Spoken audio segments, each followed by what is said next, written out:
এমন কোন সুস্পষ্ট আশ্বাস তারা দিতে সক্ষম হয় নাই, যার কারণে এই জুলাইয়ের জনতা আশ্বস্ত মনে ঘরে ফিরে যেতে পারে।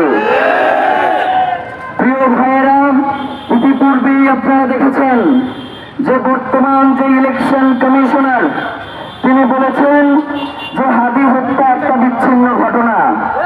আমরা রাজনৈতিক দলগুলোর কাছে জানতে চাই, হাদি ঢাকা ৮-এর গুরুত্বপূর্ণ একজন আসনের প্রার্থী ছিলেন।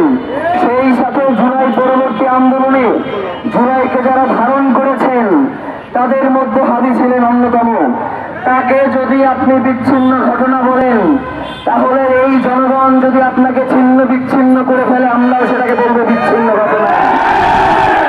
রাজনৈতিক দলগুলো এখন পর্যন্ত এই ইলেকশন কমিশনের অধীনে কিভাবে তারা নির্বাচন করতে এখন পর্যন্ত সচেষ্ট হয় আমার বুঝে আসে না।